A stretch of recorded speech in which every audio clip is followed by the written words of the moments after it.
Hello everyone, welcome back to my channel, and in this video we are going to read the NCERT class 7 science chapter number 2 and this is part 2, okay, and part 1 I have uploaded, so you can watch the video.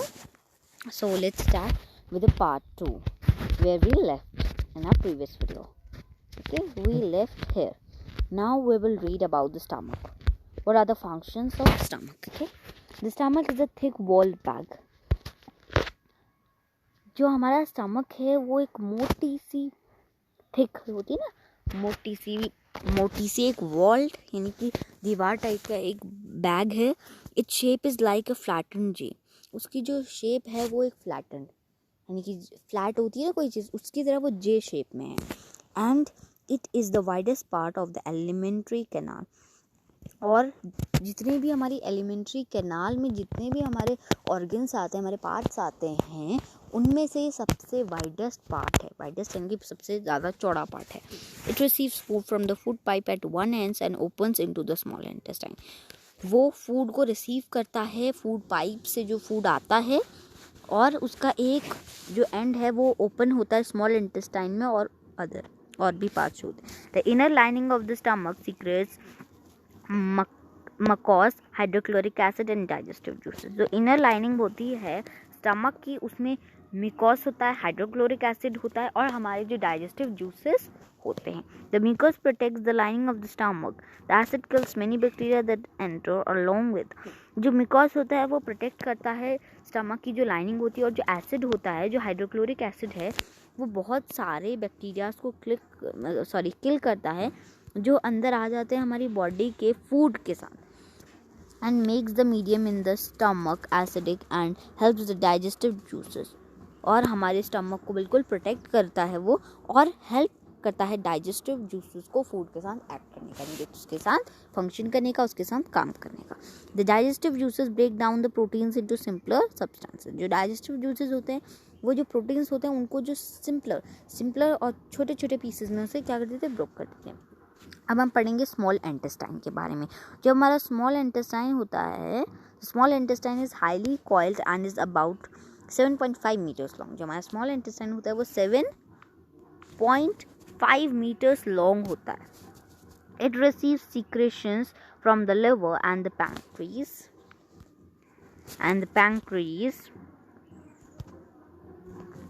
pancreas. It receives secretions from the liver and pancreas. वो जो हमारा liver होता है उसमें से secretions यानी कि जो डाइजेस्टिव जूसेस वगैरह होते हैं उससे लेता है, और वो पैंक्रीज को भी लेता है. Besides it's wall also secreted juices. जो उसकी वॉल होती है वो सीक्रेट जूसेस को भी लेती है अपने पास. The liver is the reddish brown gland. जो लिवर है वो रेडिश ब्राउन कलर का होता है. ग्लैंड है जो अपर पार्ट, जो हमारा एब्डोमेन होता है उसके अपर पार्ट में राइट साइड में होता है. It is the largest gland in the body. वो सबसे लार्जेस्ट ग्लैंड होता है हमारी बॉडी का. It secretes bile juice. ये बाइल जूस बनाता है. That is stored in the sac called the gall bladder. और जो लिवर है वो बाइल जूस बनाने के बाद उसे स्टोर कर देता है गॉल ब्लैडर में. फिगर 2.2 में मैं आपको दिखाती हूँ फिर से एक बार ये वाला फिगर. ये देखिए, ये है हमारा लिवर, ये हमारा लिवर है, और ये हमारा गॉल ब्लैडर. इसमें जो बाइल जूस होता है उसे वो क्या करता है, स्टोर करता है. और यहाँ पर ये वाला जो हिस्सा है इसमें जो हमारा बाइल जूस है वो बनता है.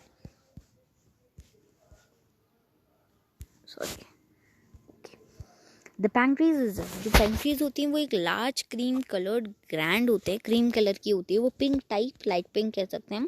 ग्लैंड जो लोकेटेड होती है हमारे स्टमक के बिल्कुल नीचे पे. फिगर 2.2 फिर से मैं आपको दिखाती हूँ. फिगर 2.2. अब यहाँ पर मैं आपको दिखाती हूँ पैंक्रीज कौन सी है. ये देखिए, यहाँ पर आपको ये लाइट पिंक कलर में दिख रहा है ना, ये वाला जो है ये हमारा पैंक्रीज ही है. पैंक्रीज Below the stomach, the pancreatic juice acts on carbohydrates, fats and proteins and changes them into simple forms. जो पैंक्रेटिक जो जूस होता है, यानी कि जो पैंक्रीज में जो जूस प्रोड्यूस होता है, जो बनता है जूस, वो एक्ट करता है कार्बोहाइड्रेट्स, फैट्स और प्रोटीन्स के साथ और उन्हें चेंज कर देता है सिंपलर फॉर्म्स, यानी कि उन्हें तोड़ देता है और उनको बहुत ही ज़्यादा सिंपलर फॉर्म्स में उन्हें बना देता है. सॉरी, यहाँ पर ये वाला जो है ये हमारा छूट गया. सॉरी, नहीं. The working of the stomach was discovered by a strange accident. जो स्टमक का जो वर्किंग यानी कि चलने का जो हिस्सा होता है वो डिस्कवर हुआ था स्ट्रेंज एक्सीडेंट का. 1822 में एक मैन थे जिनका नाम एल्जिक सेंट मार्टिन था. वो बैडली हिट हुए थे. गन की जो गन होती है उससे उनके उसमें बुलेट लग गई थी. The bullet had seriously damage the chest wall and made a hole in his stomach. जो बुलेट थी उन्होंने बहुत ही डैमेज कर दिया था उनकी चेस्ट की जो वॉल होती है और उनके जो स्टमक था उसमें एक होल बना दिया था. He was brought to an American army doctor. उनको एक अमेरिकन आर्मी डॉक्टर के पास दिखाया गया था जिनका नाम विलियम वेमेंट था. जो डॉक्टर थे उन्होंने पेशेंट को सेव तो कर लिया था but he could not close the hole properly and left it bandage. लेकिन उन्होंने बचा तो लिया था लेकिन वो जो होल था जो बुलेट की वजह से हुआ था वो उसे पूरी तरीके से बंद नहीं कर पाए थे, इसलिए उन्होंने उसमें बैंडेज लगा दिया था. Left it with a bandage. Figure 2.8 आप यहाँ पर देख सकते हैं. ये यहाँ पर ये बुलेट लगी हुई है ना, ये bandage. Beaumont took it as a great opportunity to see inside of the stomach through the hole. Beaumont के लिए बहुत बड़ी अपॉर्चुनिटी थी क्योंकि वो उस होल के थ्रू अपने स्टमक को देख सकते थे. He made some wonderful observation. उन्हें बहुत ही खास किस्म के और बहुत ही ऐसे ऑब्जर्वेशंस देखे जो उस टाइम पे किसी को पता नहीं थे. Beaumont found that the stomach was churning food. Beaumont ने देखा कि जो फूड है वो स्टमक में कर्निंग हो रहा है, यानी कि उसमें बहुत सारे एक्ट्स हो रहे हैं. It's wall secreted a fluid which could digest the food. और जो वॉल थी उसमें एक फ्लूइड था जो फूड को क्या करता था, डाइजेस्ट करता था. He also observe that the end of the stomach opens into the intestine only after the digestion of the food inside the stomach is completed. उन्हें ये भी देखा कि स्टमक जो था वो ओपन करता था इंटेस्टाइन के अंदर और वो फूड को तभी भेजता था इंटेस्टाइन के अंदर जब सारा फूड जो था वो डाइजेस्ट हो जाता था अच्छी तरीके से स्टमक के अंदर. अब हम यहाँ पर जो पैंक्रीज वगैरह के बारे में पढ़ा था वहीं से हम दोबारा से शुरू करते हैं.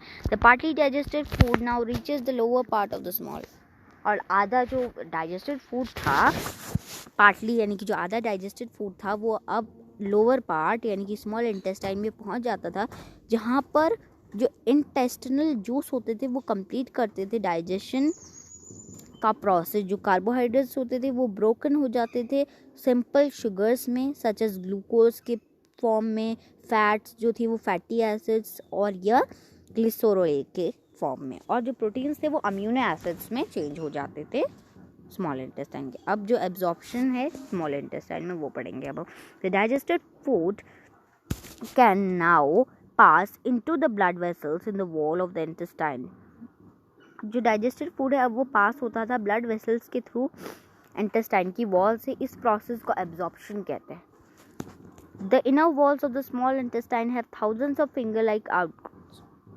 जो इनर वॉल्स होती थी स्मॉल इंटेस्टाइन यानी कि जो अंदर का हिस्सा रहता था, अंदर की जो वॉल्स थी उस स्मॉल इंटेस्टाइन की, उसमें बहुत सारी थाउजेंड्स फिंगर लाइक्स जो थी आउटग्रोथ्स होती थी यानी कि हमारी उंगलियों की जैसी, जिन्हें हम क्या कहते हैं विली. सिंगुलर में विलस होता है.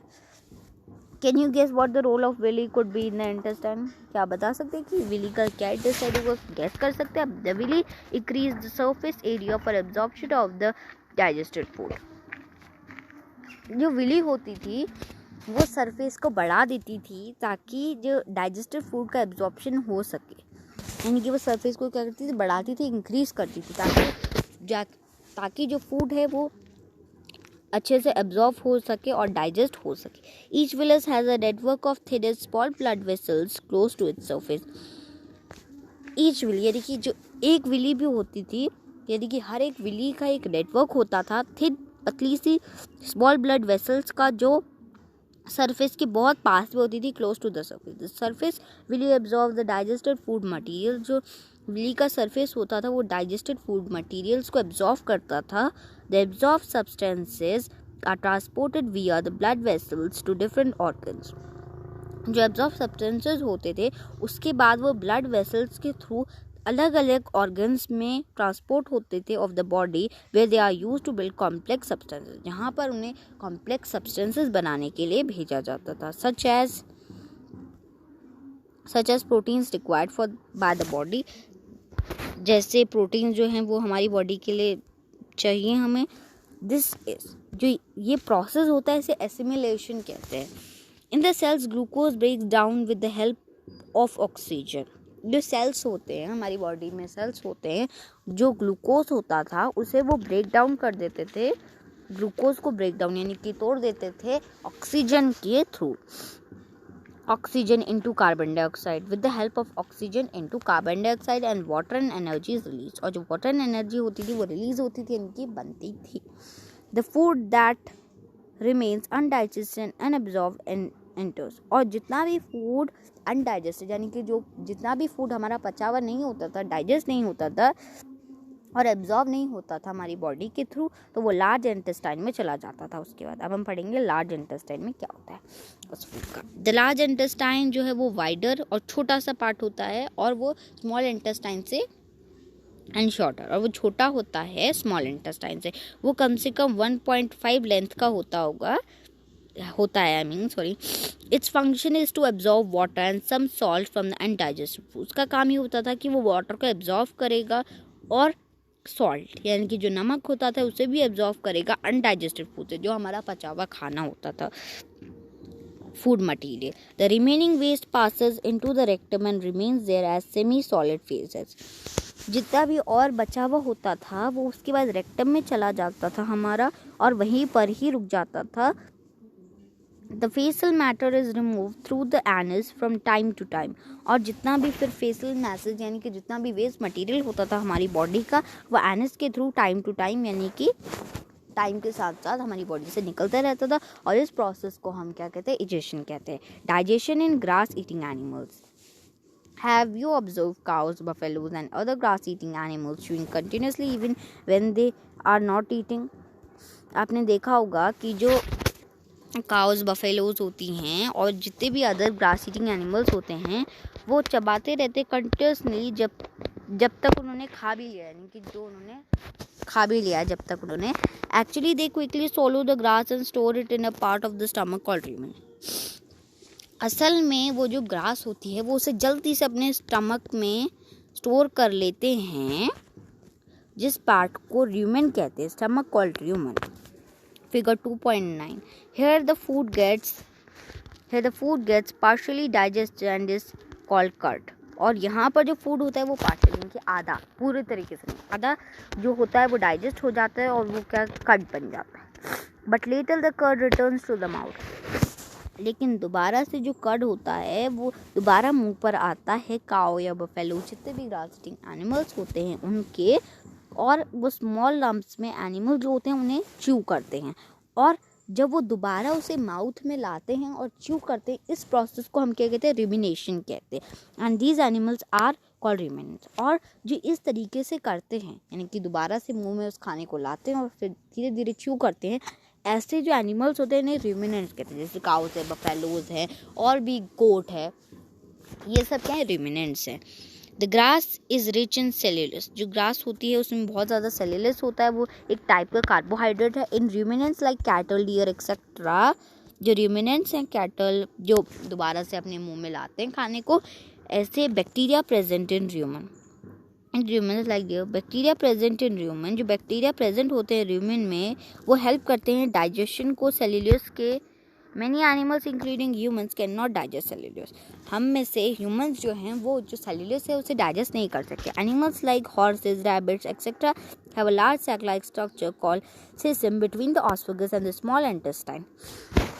Animal जैसे horse है, rabbit, etc. उनका एक large sac-like structure होता है जो esophagus कॉल्ड सीसम। सीसम लाइफ का एक स्ट्रक्चर होता है जो ऑस्फेगस और स्मॉल इंटेस्टाइन के बीच में होता है। मैं आपको यहाँ पर पिक्चर में दिखाती हूँ, ये देखिए,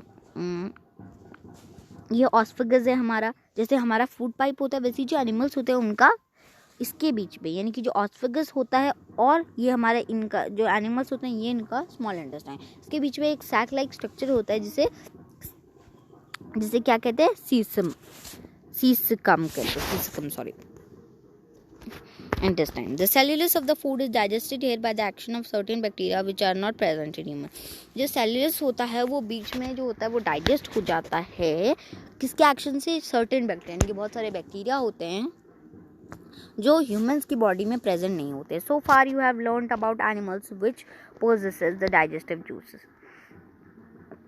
but there are many small organs which do not have a mouth, organisms which do not have a mouth and digestive system. आपने सुना भी होगा, पढ़ा भी होगा कि बहुत सारे एनिमल्स ऐसे होते हैं जो डाइजेस्टिव सिस्टम जिनमें होता है, लेकिन बहुत सारे ऐसे ऑर्गेनिज्म हैं, स्मॉल ऑर्गेनिज्म, जिनका माउथ भी नहीं होता और डाइजेस्टिव सिस्टम भी नहीं होता है। Then how do they acquire and digest food, तब वो कैसे अपने आप को फीड करते होंगे, कैसे अपने फूड को डाइजेस्ट करते होंगे। In the section below you will learn another interesting way of food intake. नीचे आप पढ़ेंगे बहुत ही इंटरेस्टिंग वे जिससे हम फूड को अंदर अपनी बॉडी में ले सकते हैं और प्रोसेस कैसे होता है इसका डाइजेशन का। Feeding and digestion amoeba. Amoeba एक ऐसा ऑर्गेनिज्म है, is a microscopic single cell organism found in pond water. Microscopic यानी कि हम उसे अपनी नेकेड आइज यानी कि अपनी आँखों से नहीं देख सकते, हमें उसके लिए माइक्रोस्कोप या माइक्रोस्कोप, जिसमें एक सिंगल सेल ऑर्गेनिज्म है जो पॉन्ड यानी कि छोटे से पॉन्ड में पाया जाता है। एमोबा जो होता है वो एक सेल मेम्ब्रेन है around it dense nucleus and many small bubble like vacuoles.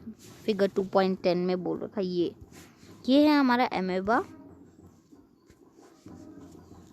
जिसकी अभी हम बात कर रहे हैं।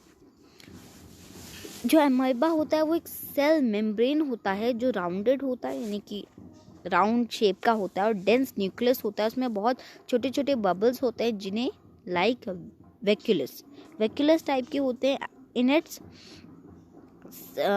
It's cytoplasm amoeba constantly changes its shape and position. Amoeba बहुत जल्दी से अपनी शेप और पोजीशन को चेंज कर सकता है।